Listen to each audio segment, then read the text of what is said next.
অগপ পরিষদীয় দলের বৈঠক আজ গুয়াহাটির আমবাড়িস্থিত অগপ অফিসে নবনির্বাচিত বিধায়কদের উপস্থিতিতে বৈঠক থাকছেন দলের সভাপতি অতুল বরা সহ কেন্দ্রীয় নেতৃত্ব। বৈঠকের শেষে ফের বিজেপি এজিপি যৌথ বৈঠক।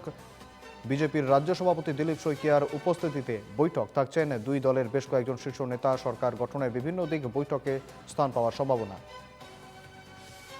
সঙ্গে রয়েছেন প্রতিনিধি কুশল কলিতা। আরও বিস্তারিত জেনে নেব। কুশল, নতুন সরকার গঠন হবে, ক্যাবিনেট এবং সেই নতুন সরকার গঠনের তৎপরতা ইতিমধ্যেই দেখা যাচ্ছে। বিজেপি এবং এজিপির বৈঠক চলছে।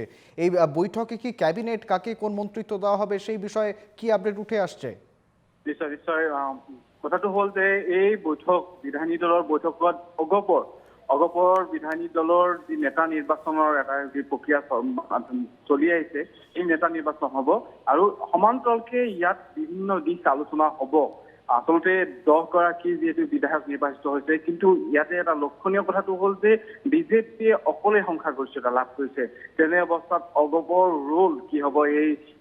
এইবাৰৰ যি চৰকাৰ NDA চৰকাৰত অগপৰ ৰোল কি হ'ব? যোৱাটো কাৰ্যকালত দুজনকৈ মন্ত্ৰী অগপৰ ফালৰ পৰা দুগৰাকী মন্ত্ৰিত্ব লাভ কৰিছিল, কিন্তু এইবাৰ দুগৰাকী তেওঁলোকে মন্ত্ৰিত্ব দিব। তেওঁলোকে ইয়াৰ পৰা হ্ৰাস কৰাৰ কিবা সম্ভাৱনা আছে। যিহেতু বিজেপিৰ তৰফৰ পৰা ইতিমধ্যে সংখ্যাগৰিষ্ঠতা অকলেই লাভ কৰিছে, গতিকে তেওঁলোকে ইয়াত নিশ্চয়কৈ চৰ্ত আৰোপ কৰাৰ এক সম্ভাৱনা বা আশংকা দেখা গৈছে। অগপৰ ফালৰ পৰা নিশ্চয় দাবী ৰাখিব যে তেওঁলোকে পূৰ্বৰ যি দুখনকৈ আসন, তেওঁলোকৰ যি মন্ত্ৰীসভা দুখনকৈ আসন, সেই মন্ত্ৰীসভা আসন নিশ্চয়কৈ দাবী কৰিব। কিন্তু ইয়াতে বিজেপিৰ ফালৰ পৰা এইটো কেনেদৰে আগবঢ়াই লৈ যায় সেয়া কিন্তু লক্ষণীয় হ'ব। ইয়াত আৰু এটা কথা যে এই বিধায়িনী দলৰ বৈঠকৰ সমাপ্ত হোৱাৰ পাছতে এখন বৈঠক অনুষ্ঠিত হ'ব। ইয়াত আমবাৰীৰ যি অগপৰ কাৰ্যালয়ত ৰাজ্যিক বিজেপিৰ সভাপতি দিলীপ শইকীয়াৰ নেতৃত্বত ৰাজ্যিক বিজেপিৰ নেতৃত্ব উপস্থিত হ'ব আৰু ইয়াতে অগপ আৰু বিজেপিৰ মাজত এখন বৈঠক অনুষ্ঠিত হ'ব। নিশ্চয়কৈ সেই বৈঠকো তাৎপৰ্যপূৰ্ণ হৈ পৰিব, কিয়নো পৰৱৰ্তী সময়ত চৰকাৰ গঠনৰ ফালে যিহেতু আগবাঢ়িছে এই NDA, গতিকে NDAৰ এই অগপৰ কি ভূমিকাত অৱতীৰ্ণ হ'ব সেয়াও লক্ষণীয় হ'ব। আৰু বিজেপিয়ে অগপক কিদৰে বিচাৰে এই মন্ত্ৰীসভাত সেয়াও এই হয়তো বৈঠকত উপস্থাপন কৰা হ'ব।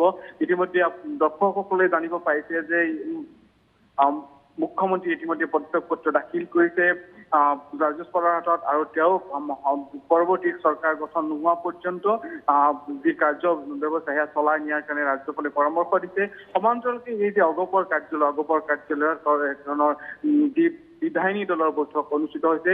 ইতিমধ্যে 9 গৰাকী বিধায়ক উপস্থিত হৈছে।